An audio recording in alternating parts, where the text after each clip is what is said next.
Alright guys, in today's video we're going to talk about the upcoming PlayStation 5 event. It seems as though this is all anybody can really talk about because we are going to be entering September, and we know that Sony is going to have a lot to reveal and a lot to talk about.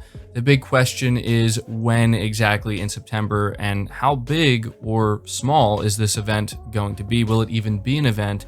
Well, we do have maybe a little bit more evidence to go off of here, and it's something that a lot of people are talking about, so I thought I would just mention it. I also want to take some time to go over Sony's latest financial report, not the entire thing, but just highlight some of the more important takeaways from it, because we are a PlayStation-centric channel here, and so we do care to an extent the direction that Sony plans to take PlayStation in. And when you look at these financial reports, especially this one, since it's, you know, the one right before going into the launch of the PS5, it's pretty revealing, and honestly, it's a lot of really good news that I think you guys are going to be happy to hear. So this is what we're going to be going over in today's video. If you could do me a big favor, hit the like button, hit the subscribe button, and hit the bell notification icon. But starting with the upcoming PS5 event, it's been speculated for some time now that it is going to be another event, and to me, it seems likely that it will be, because Sony seems to understand that that is the expectation. They've said it themselves, they don't like to do small things, and so while they are quiet for extended periods of time and things are kind of further spaced apart, they are understanding that people do expect something with a little bit of pizzazz, I guess, if you want to see it that way. And so they have a lot of information, obviously, they need to reveal about the PlayStation 5. The big unknown, in my opinion, is how many new game announcements are they really going to have?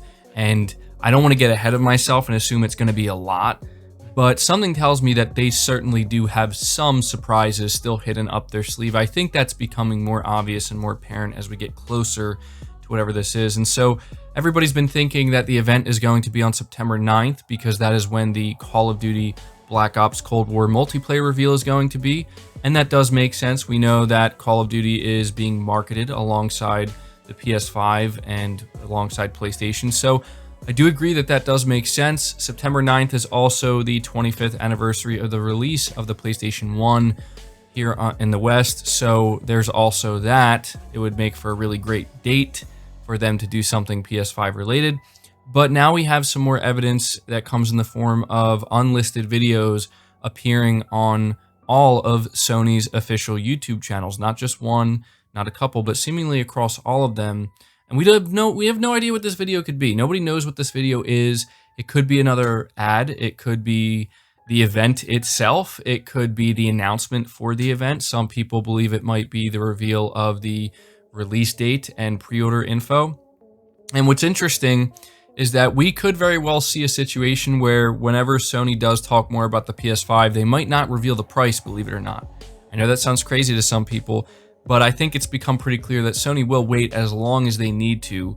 They will wait till the absolute last second to reveal the price if need be. They did confirm that they will open up pre-orders without actually giving out a price. They want Microsoft to go first. Now, maybe Microsoft does have their own event or whatever it is they're going to be doing locked down already. Sony is aware of this, so then Sony feels more comfortable setting a date for their event, and that date could be the 9th. We don't know, though. A lot of this is still unknown, but one thing we do know for sure is that Sony will be talking about the PlayStation 5 in a significant way in September. They're most likely going to have a big event. I mean, I don't want to say for sure because we just don't know, but it seems very likely they will. And we know that they do have an unlisted video currently across all of their YouTube channels. Now, if you were to ask me what I think that unlisted video is, I do think it is something significant. I can't say exactly what it is because it could just be the release date. It could be pre-order information. It could be the teardown. It could, again, be the entire event.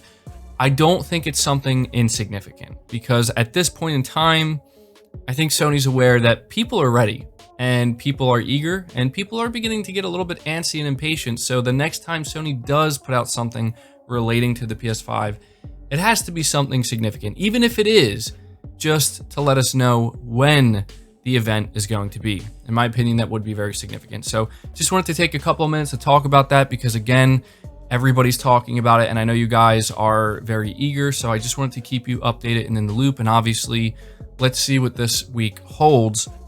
But getting into the financial report, I want to go over some of the key takeaways, and these are essentially the key takeaways.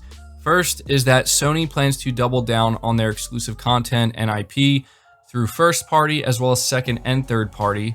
The second thing is that they plan to accelerate the release of this content, not by rushing it, but through efficiency and, allowing their developers to really implement and utilize technologies that can just help them get these games done quicker and just essentially release more high quality content more frequently, which sounds great to me. It sounds like Sony's almost trying to strive for a healthy balance between quantity and quality, where they want to try their best to have both. Obviously, that is a very, very difficult thing to achieve, but it seems like Sony is kind of already on that path. We can see that clearly with the PS5. They're also talking about studio acquisitions and how that is something they are continuing to pursue. And finally, they are talking about VR as well as bringing more of their first-party games over to PC, which has obviously caused some people to really lose their minds a little bit, assuming that because Sony mentioned this, that means they're going to be putting all of their PS5 games day and date on the PC. I really don't think that's their strategy at all. I think that's kind of obvious. Seems very obvious and very likely to me that they're just referring to dipping into their older catalog, their back catalog. For example, I think Bloodborne seems like a prime game for them to announce that will be coming to PC, as well as others in the future. It seems like this is just something they're going to continue to pursue, but I do not think that Sony will be doing day and date releases anytime remotely soon when it comes to their PlayStation 5 titles. In the long-term future, we don't know. I don't know what 5 years from now is going to look like. I don't think Sony even does. But it would not surprise me if, as we get further into next generation, let's say by 2023, even 2024, if we start to see pretty much, not the entirety, but the majority of the PlayStation 4 exclusive catalog making their way to PC. And if there is a PlayStation 6, which I hope there will be, and if there are PlayStation 6 exclusives, then at that point in time, you might start to see some PlayStation 5 exclusives eventually make their way on the PC. As of right now, it seems likely that that is the strategy that Sony wants to implement. But when it comes to their exclusive games, I don't want to read through the entire report because, the wording of it is always a little bit weird.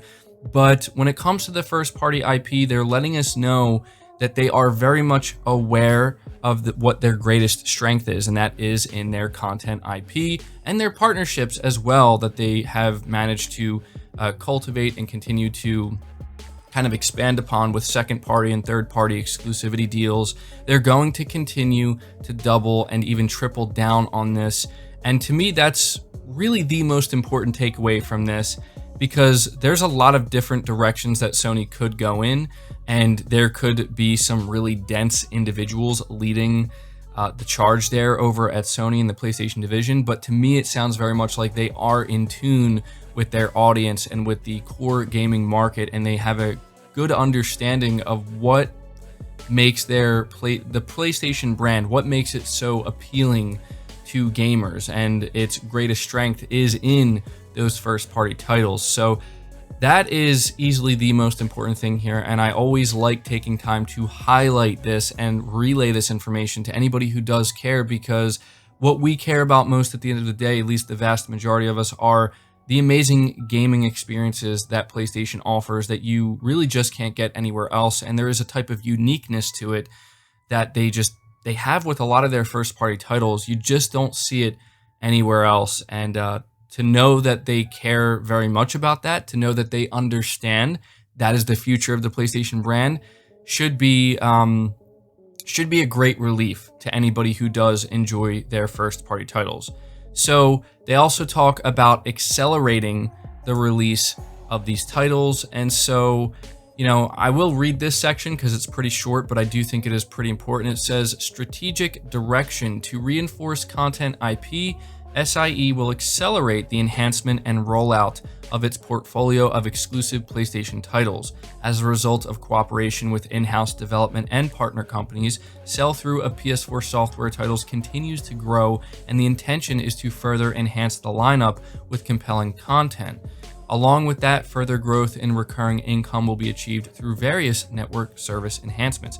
So this is a pretty important quote. First off, it's letting you know that Sony sees the pattern. They see the success. They see that their big AAA exclusive content, the stuff that really seems to be the most appealing to us, is what's selling the best. It's selling really, really well, and it's continuing to grow. It's also continuing to sell their consoles. And so they're going to try to accelerate this process where instead of having maybe 2 big AAA titles a year, or even 3, they might want to try to double that and retain the same quality by having possibly 4, 5, or even 6 throughout the year.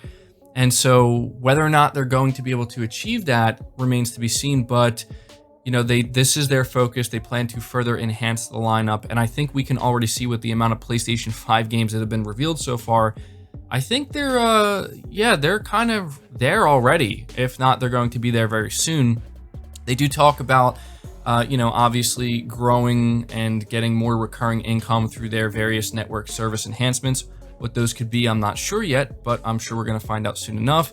It goes on to say, in executing these strategies, greater emphasis will be placed on user engagement. SIE plans to provide content for a variety of game genres and formats and make advances in unique and immersive interactive experiences such as VR.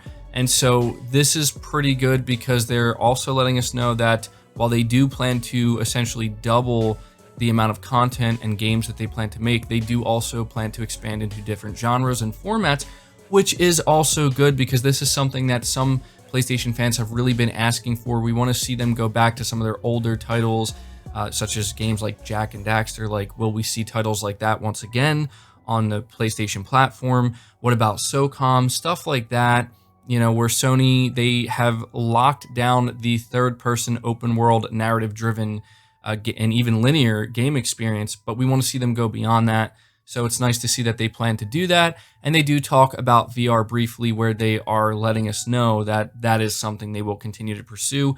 And so the last thing I do want to mention here, and I guess I will read this one to you because it does kind of highlight what their plans are for studio acquisitions. It says game titles are the primary content IP for game and network services. First-party titles developed and sold by the platform owner are particularly important as content IP for future value creation and earnings. In addition to improving the personnel and work environment in its own studios, Sony Interactive Entertainment continues to invest in or acquire firms with abundant creativity and cutting-edge technologies to build up worldwide studios, an association of first-party title production studios. Most recently, in August 2019, it acquired Insomniac Games, a longtime Sony partner that has developed many hit titles. As of May 31st, 2020, Worldwide Studios owns 14 studios and has become one of the world's leading game developer networks with hit series like The Last of Us, God of War, and Uncharted. It is a strong engine for content IP production. So this is them saying that they plan to invest in other companies that can benefit them, such as what we see with Epic Games and Unreal Engine, invest in those technologies, but they are making it clear that they are still pursuing further studio acquisition, which is great. I could see them acquiring Blue Point Games. I could see them acquiring Housemarque. I think those two make the most sense. And so this is all really good news, guys, and I'm happy to relay this information to you because, again, Sony could go in many different directions with the PlayStation brand, but it seems like they fully understand what their strengths are. They seem to be fully in touch with their community, with the fans, with the consumer, and they know what they should be doubling down on, I should say, and what they should kind of just maybe keep on the back burner, right? So that's going to do it for the video. I hope you did enjoy it. I hope you did find it informative. If you did, leave it a like. Subscribe to the channel if you're new and haven't already. Hit the bell notification icon so you never miss an upload, and feel free to share this video out on top of all that. But until next time, guys, take care.